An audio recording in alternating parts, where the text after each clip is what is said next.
பெருமருந்திற்கும் கூட்டத்திற்குரிய நம் ஏழாமணியினுடைய காவலர் முதல்வர் ஐயா அவர்களுடைய ஒரு முயற்சி. ஆண்டுதோறும் நம் பள்ளி இந்த காவலர்களுடைய வீர வணக்க நாள் அக்டோபர் 21 காவலர்களுடைய வீர வணக்க நாள். அது நம் பள்ளியில் அதன் பொருட்டு கட்டுரை போட்டி, பேச்சு போட்டி நடத்தி மாணவ மாணவிகளுக்கு உங்களுக்கு பரிசு வழங்குவது வழக்கம். கொரோனாவின் காரணத்தினால் இடையில் அந்த நிகழ்வு நடைபெறாமல் இருந்தது.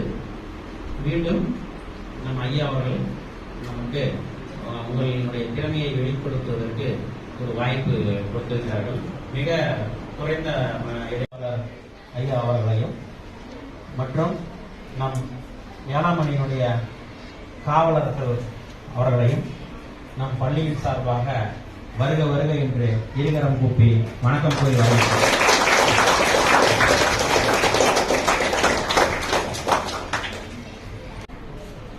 நாளுக்கு நாள் என்னன்னா நம்ம கல்வித்துறை மாதிரி தான் அவங்களால கூட திடீர்னு சொல்லி ஒரு அக்யூஸ்டர் என்ன செய்ய முடியாதுன்னா உடனடியாக அவர்கள் மீது நடவடிக்கை எடுக்க முடியாத ஒரு சூழ்நிலையில் அரசாங்கத்தினால் தள்ளப்பட்டிருக்கிறது. ஆக அந்த மாதிரி ஒவ்வொரு நிகழ்வுகளும் நடக்கும்போது ரொம்ப நம்ம பார்க்கறதுக்கே கஷ்டமா இருக்கும். நம்ம வெளியே இருந்து பார்க்கும்போது அவங்க எல்லாம் அப்படி இருக்கிறாங்க அப்படின்னு நம்ம சொல்லுவோம். அவங்க நமக்காக அவங்களுடைய அனைத்து இன்ப துன்பங்கள் எல்லாத்தையும் சாக்ரிஃபைஸ் பண்ணிட்டு செஞ்சிருக்கிறாங்க, வேலை பார்க்கறாங்க.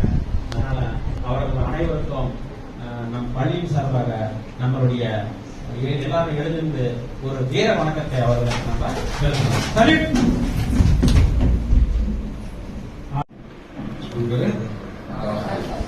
நான் படிக்கும்போது நான் தான் லாஸ்ட் பெஞ்ச் தான்.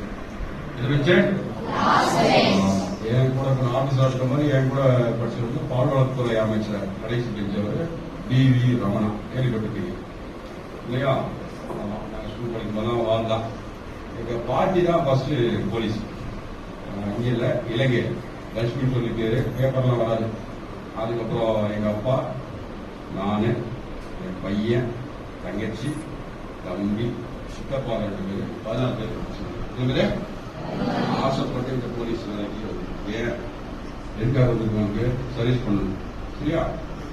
என்ன பண்ண முடியும்? பப்ளிக்கு சர்வீஸ் பண்ண முடியும். அவங்களுக்கு தேவையானதெல்லாம் செய்யணும். வேற எந்த சர்வீஸ் செய்யலாம், அதை தான் ரொம்ப பப்ளிக்கே ஆட்டோமேட்டிக்கா அவங்க கேட்பாங்க. இந்த குறை இருக்குதா? நீங்க என்ன பண்ணணும்? போலீஸா சேரக்கூடாது, போலீஸ் ஆபீசரா சேரணும். என்ன சேரணும்? சப் இன்ஸ்பெக்டர் மேல IPS என்ன பண்ணணும்? நல்லா அக்டோபர் 21 காவலர் வீர வணக்க நாளில் நாம் காவலர்களை பற்றியும் காவல்துறையை பற்றியும் பேசுவது நமக்கு ஒரு நல்ல வாய்ப்பாக இருக்கிறது. நம் பள்ளிக்கு அதை பேசுறோம் அப்படின்னு நம்ம ஸ்கூல்ல இது மாதிரி ஒரு நிகழ்வு நடக்குதுன்றது நமக்கு பெருமை, நம் பள்ளிக்கும் பெருமை. இந்த பேச்சு போட்டியில முதலில் என் முத்தான முதற்கண் வணக்கத்தை தெரிவித்துக் கொள்கிறேன். நான் எடுத்துக்கொண்ட தலைப்பு காவல்துறை. காவல்துறை மக்களின் நண்பன் என்றே கூறலாம். காவல்துறை என்பது ஒரு மாகாணத்தில் சட்டத்தை செயற்படுத்தவும் சட்ட ஒழுங்கை காக்கவும் உடைமைகளை பாதுகாக்கவும் அமைக்கப்பட்ட ஓர் அமைப்பு. குற்றவியல் சட்டத்தை அமல்படுத்துதல், குற்ற விசாரணை புரிதல், பொது மக்களை பாதுகாத்தல், கூட்டத்தை கட்டுப்படுத்துதல் போன்ற பணிகள் இத்துறையில் அடங்கும். காவல்துறை உங்கள் நண்பன் என்ற வாசகம் நாம் அடிக்கடி கேள்விப்பட்டிருக்கின்ற ஒன்று. நண்பர்கள் என்றால் எந்த எதிர்பார்ப்புகளும் மக்களை பாதுகாத்து சட்டத்தை நிறைவேற்றவும் காவல்துறையினர் மக்களுக்காகவே உழைக்கின்றனர். சமூகத்தில் குற்றங்கள் நிகழாமல் தடுப்பதற்காக மிக உயர்ந்த அந்தஸ்தை பெறுபவர்கள் காவல்துறையினர் ஆவர். இந்த உலகில் எத்தனை கதவுகள் மூடினாலும் எந்த ஒரு பண்டிகைக்காகவும் அர்ப்பணிக்கிறார்கள். மக்களின் பிரச்சனைகளை தீர்ப்பதற்காக இந்த கதவு எப்பொழுதும் நமக்காக திறந்திருக்கும் என்பதை கூறி விடைபெறுகிறேன்.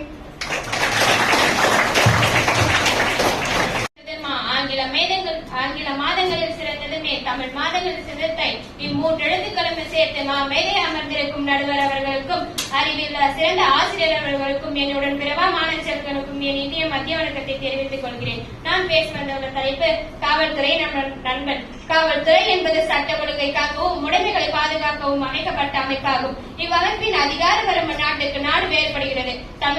தமிழ்நாடு காவல்துறை இந்தியாவிலே 5வது மிகப்பெரிய காவல்துறையாகும். இந்தியாவில் தமிழக காவல்துறையில் தான் அதிக பெண் காவல்துறைகளை பணியாளரின் உறுதியையும் கையில் சட்டத்தையும் சேர்ந்த ஓர் சிறிய வட்டத்தில் ஓடுகிறது காவலர் வாழ்க்கை என்று கூறி விடைபெறுகிறேன்.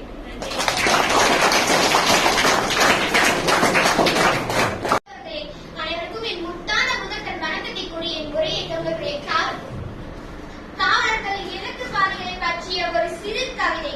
நீலவானம் சூழல் ஞாயிறாய் ஒளிரும் மனிதனிகள் தாராளம் மனமும் ஓயாத குளிப்பும் படிப்படியாக உயர்ந்த ஆற்றலும் அசுர வைக்கும் போட்டிகளின் பகலவனும் பொறுமையின் வல்லவனும் கோவை கடலில் புயலா காவல் கலைமகன் கடமையே நம் மூச்சென கொண்டு அறிவினை எழுத்தாய் பகிர்ந்தளித்த காவல்துறை வருங்கால தலைமுறைக்கு எடுத்துக்காட்டாக வீரநடை போற்றும் காவல் கலைஞனே விஞ்ஞானின் அபிமான விவசாயம் பஞ்சவனே கம்பீர பார்வை கவரும் சாதனை பட்டியல் கனவுகளை எட்டி பிடித்த நட்சத்திரம் இவன்.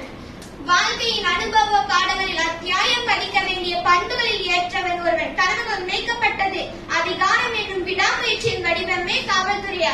தாருங்கள் உங்கள் காதுகளை, இறுதியாக அதுவும் உறுதியாக உங்களில் ஒருவன் காவல்துறை நண்பன் என கூறி என் உரையை முடித்துக் கொள்கிறேன்.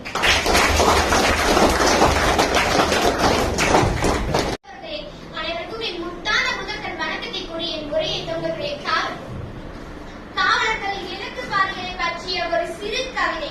நீலவானம் சூழல் ஞாயிறாய் ஒளிரும் மனிதனிகள் தாராளம் மனமும் ஓயாத குளிப்பும் படிப்படியாக உயர்ந்த ஆற்றலும் அசுர வைக்கும் போட்டிகளின் பகலவனும் பொறுமையின் வல்லவனும் கோவை கடலில் புயலா காவல் கலைமகன் கடமையே நம் மூச்சென கொண்டு அறிவினை எழுத்தாய் பகிர்ந்தளித்த காவல்துறை வருங்கால தலைமுறைக்கு எடுத்துக்காட்டாக வீரநடை போற்றும் காவல் கலைஞனே விஞ்ஞானின் அபிமான விவசாயம் பஞ்சவனே கம்பீர பார்வை கவரும் சாதனை பட்டியல் கனவுகளை எட்டி பிடித்த நட்சத்திரம் இவன். வாழ்க்கையின் அனுபவ பாடங்களில் அத்தியாயம் படிக்க வேண்டிய பண்புகளில் ஏற்றவன் ஒருவன். கனவுகள் மேய்க்கப்பட்டது அதிகாரம் என்னும் விடாமுயற்சியின் வடிவமே காவல்துறையா. தாருங்கள் உங்கள் காதுகளை, இறுதியாக அதுவும் உறுதியாக உங்களில் ஒருவன் காவல்துறை நண்பன் என கூறி என் உரையை முடித்துக் கொள்கிறேன்.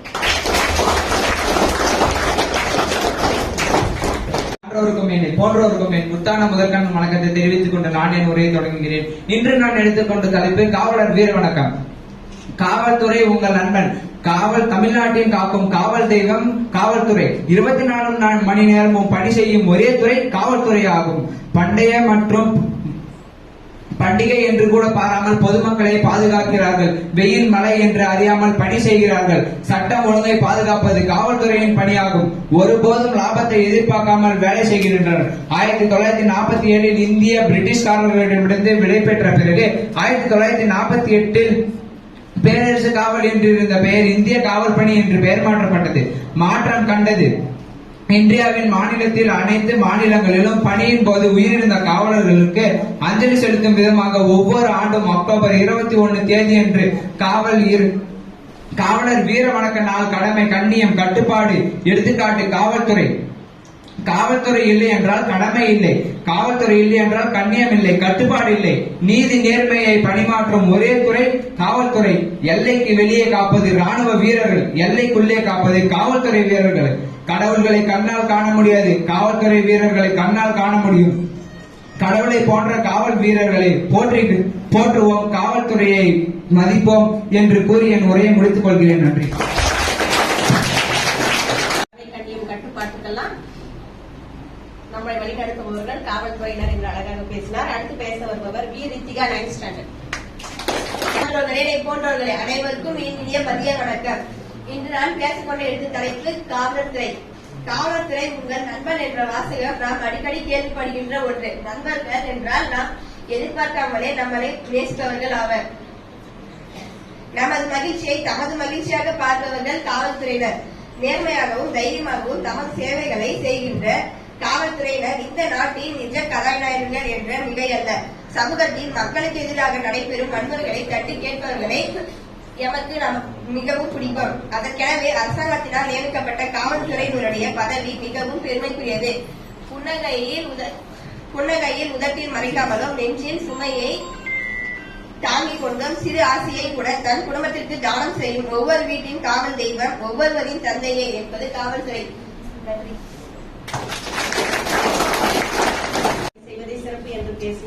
பவ்யாவுக்கு வாழ்த்துக்கள். அடுத்ததாக எஸ் பவ்யா 9th ஸ்டாண்டர்ட். சான்றோர்களே, என்னை போன்றவர்களே அனைவருக்கும் என் முத்தான முதற்கண் வணக்கத்தை நிறைவேற்றிக் கொள்கிறேன். மாகாணத்தில் சட்டத்தை செயல்படுத்தவும் சட்ட ஒழுங்கை காக்கவும் உடைமைகளை பாதுகாக்கவும் அமைக்கப்பட்ட ஒரு அமைப்பாகும். இவற்றின் அதிகார வரம்பு ஏற்றாற்போல குறிப்பிட்ட எல்லைகள் வரை செயல்படும். குற்றவியல் சட்டத்தை அமல்படுத்துதல், குற்ற விசாரணை புரிதல், பொதுமக்களை பாதுகாத்தல், கூட்டத்தை கட்டுப்படுத்தல் போன்ற பணிகளில் இத்துறை செயல்பட்டு வருகிறது. இவ்வமைப்பின் அதிகார வரம்பு நாட்டுக்கு நாடு வேறுபடும். பொதுவாக தேசிய எல்லை, மாநில எல்லை மற்றும் சர்வதேச அளவில் என்று வகைப்படுத்தி பிரிக்கலாம். இரவு பகல் என்று பார்க்காமல் நமக்காக பாடுபடும் காவல்துறைக்கு நன்றி கூறி எங்களை முடித்துள்ளது. M Yamuna Sri 9th standard. சான்றோர்களே, போன்றோர்களே, உங்கள் அனைவருக்கும் என் முத்தான முதற்கண் வணக்கத்தை தெரிவிக்கிறேன். கடவுளை கண்ணால் நம்மால் பார்க்க முடியாது. காவல்துறையை கண்ணால் பார்க்க முடியும். காவல்துறையின் அர்ப்பணிப்பு இவர்கள் ஒவ்வொருக்கும் எமக்காகவே, எமது சமூக பாதுகாப்புக்காகவே களத்தில் போராடுகின்றனர். அர்ப்பணிப்பு மிக்க காவல்துறை எமது நண்பன் என்று வேறு யாராக இருக்க முடியும். ஆகவே நாம் சட்டத்தை மதித்து இவர்களது சேவைக்கு மதிப்பளிக்க வேண்டும். காவல்துறை நமக்காக இரவும் பகலும் அயராத உழைக்கிறார்கள். மழை, வெயில், பனி என்று பாராமல் இரவும் பகலும் நமக்காகவும் நம் நாட்டிற்காகவும் உழைக்கிறார்கள் என்று என்னுடைய யமுனா ஸ்ரீக்கு வாழ்த்துக்கள். அடுத்ததாக ஜி தமிழரசன் 8th ஸ்டாண்டர்ட். பள்ளியில் படிக்கும் பையன்தான் நான். நாடு காக்கும் தலைவராக நாளை விலகப் போகிறேன். நடுவர் அவர்களே, ஆசிரியர் பெருமக்கள்களே, வருங்கால தூண்களே, எதிர்கால நீங்களே, என் இனிய அன்பினியான மாணவ செல்வங்களே, உங்கள் அனைவருக்கும் என் முத்தான முதற்கண் வணக்கத்தை கூறி தலைப்பிற்குள் நுழைகிறேன். தாருங்கள் தங்கள் காதுகளை. நான் இங்கு எடுத்துக்கொண்ட தலைப்பு கடவுளை கண்ணால் காண முடியாது, காவல்துறையை தான் கண்ணால் காண முடியும் என்ற தலைப்பில் இனிமையாக கூற வந்திருக்கிறேன். நீ இரவில் குடித்து சென்றாலும் பாதுகாப்பதும் காவல்துறை தான். உன் வீட்டில் ஒரு பிரச்சனை என்றாலும் தீர்த்து வைப்பது காவல்துறை தான். உன் வீட்டில் ஒரு பொருள் துளைந்து விட்டது என்றாலும் கண்டுபிடித்து தருவதும் காவல்துறை தான். பெண் குழந்தைகளை பாதுகாப்பதும் காவல்துறை தான். நாட்டை பாதுகாப்பதும் காவல்துறை தான். பிறந்த குழந்தைகள் முதல் இறந்தவரை காப்பது காவல்துறை தான். சுற்றுச்சூழலை பாதுகாப்பும் காவல்துறையை நேசிப்போம் என்று சொல்லி என் உரையை முடித்துக் கொள்கிறேன். நன்றி.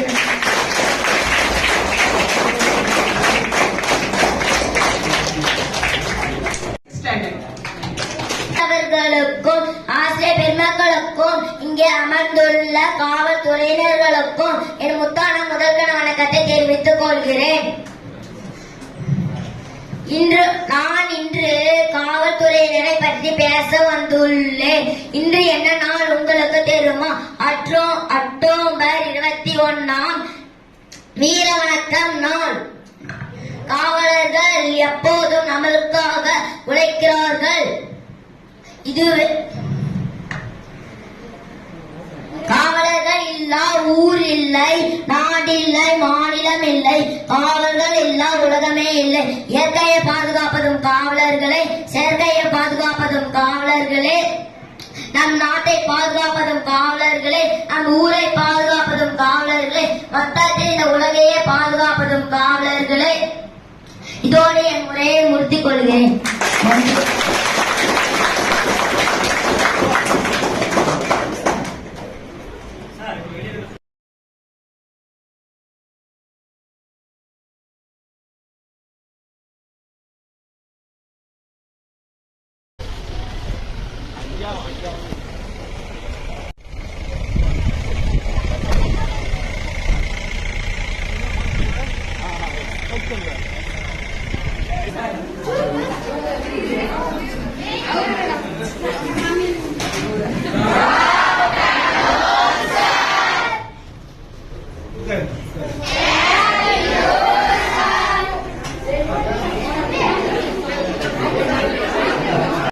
காவலர்களுடைய வீர வணக்க நாள். இந்த வீர வணக்க நாளில், காவலர்களுடைய வீர வணக்க நாளில் நடைபெற்ற இந்த போட்டியில் பங்கு பெற்ற மாணவர்களுக்கு உங்களின் சார்பாகவும் இருகரம் கூப்பி வணக்கம் கூறி வருக வருக என்று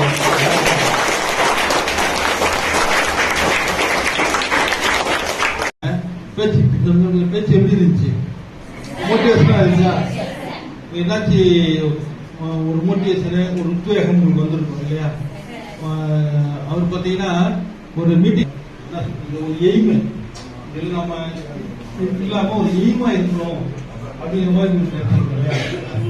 இந்த வீர வணக்க நாள் அப்படிங்கிறது பார்த்தீங்கன்னா இப்ப காவல்துறை மட்டும் இல்லை, இதுல ராணுவம் சொன்னவங்கள எல்லை பாதுகாப்பு படை, சிஆர்பிஎஃப், தொழில் பாதுகாப்பு படை, ராணுவம், கடற்படை, கப்பல் படை, எல்லா படையிலுமே ஒவ்வொரு ஆண்டும் நூற்றுக்கணக்கான பேர் உயிர் வைக்கிறாங்க. வந்து காலையில் எஸ்பி மைக்ல படிக்கிறப்ப சொன்னாரு, ஒவ்வொரு ஸ்டேட்லயும் ஒரு எஸ்பில இறந்துருக்காங்க, டிஎஸ்பி இறந்துருக்காங்க. கான்ஸ்டபிள் லெவல்ல பாத்தீங்கன்னா ஒவ்வொரு பிரிவுலையும் 30 பேர், 40 பேர், 50 பேர் லாஸ்ட் இயர் மட்டும் இறந்துருக்காங்க டெரரிஸ்ட் அட்டாக்னால. அங்க பாத்தீங்கன்னா பார்டர்ல பாத்தீங்கன்னா டெரரிஸ்ட் அட்டாக், இந்தியர்ல பாத்தீங்கன்னா நக்சலைட் குரூப், தெரியுமா, தீவிரவாத குரூப்ல நிறைய விஷயம் இருக்கு, போக தெரிஞ்சுக்கீங்க. அவங்க எல்லாம் வந்து நம்ம மக்களை காப்பாற்றுறதுக்காக காவல்துறையிலிருந்து எல்லை பாதுகாப்பு படை வரையும் இருக்கிற 10 பிரிவு இருக்கும். அந்த பிரிவுல ஒவ்வொரு நாளும் நம்மளுக்காக உயிர் தியாகம் பண்றாங்க. அந்த உயிர் தியாகத்தை வந்து நம்ம மதிக்கிற வகையிலும் போற்றுகின்ற வகையிலும் இன்னைக்கு வந்து நம்ம கொண்டாடுறோம். இப்ப பாத்தீங்கன்னா நான் படிச்ச ஸ்கூலு எல்லாமே நல்லா பண்ணுங்க, உங்களால முடியும், முடியாம எதுவுமே இல்லை. எக்ஸ்ட்ரா கரிக்குலர்ஸ் எல்லாமே வளர்த்திங்க. இங்க பாருப்பா, நம்ம எப்ப இங்க ஜி தமிழரசன் எட்டாம் வகுப்பு. சத்தமா கிளாப் பண்ணுங்க. ஆறாம் வகுப்பு.